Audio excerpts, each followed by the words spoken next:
It won't lie to you. It's pure that way.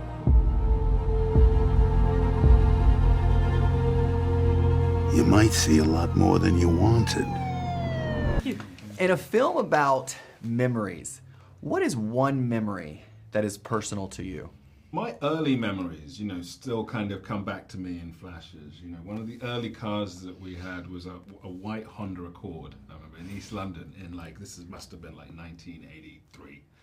And I still remember that car. I don't know how long we had the car or whether it was, but I sometimes think about that car, and I feel like it's because of that time with family, with just the association with the car and the family and everybody being, everybody was obviously very small, my brothers and siblings and my parents were way younger than I am now, and it just for some reason that's a memory that always is kind of very rich for me.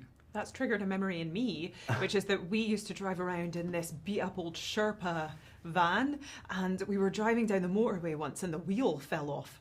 And we had people visiting us, and it was truly one of the funniest things. And then someone was it was quite scary from my dad at the time. And the film itself asks, what do we leave behind when we're gone? How does that question resonate to you personally? Karen, you want to go first? What do we leave behind when we're gone?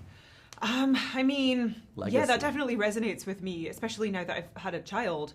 I'm sort of there's so many things I'm examining in myself that I maybe want to shield her from, and maybe I don't want to pass on to her or something like that, But I think that's how it goes. We try to do a little bit better with each generation, maybe try to do a better job at parenting than the previous generation did, and hopefully that's progress and evolution.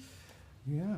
And what about, it's a film about, memory. What is one good memory from set that you can share?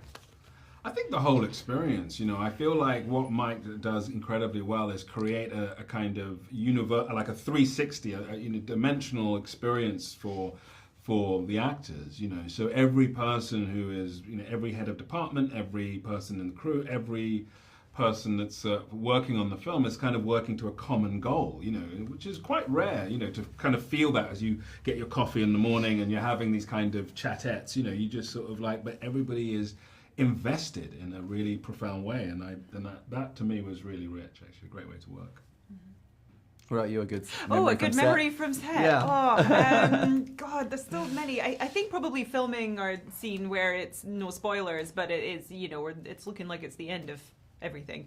And it was just such a beautiful scene to film, and it was just a really interesting experience to ask yourself what that might genuinely feel like. And it conjured up lots of different emotions. What would that feel like? To me, it would feel terrifying, and I would be filled with dread, but I would also, I think, find humor in the situation, which is also what I do when I'm about to go on roller coasters, which feels silly to compare the end of the world to a roller coaster, but I have such high terror levels towards roller coasters that I'm so scared and I can't do it, and I black out when I'm on them, but I also start laughing when I'm about to go on them. And yourself? Well,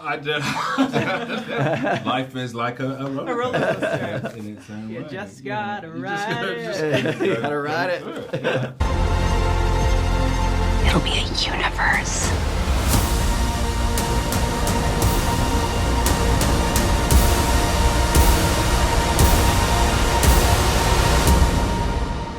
Isn't that wonderful?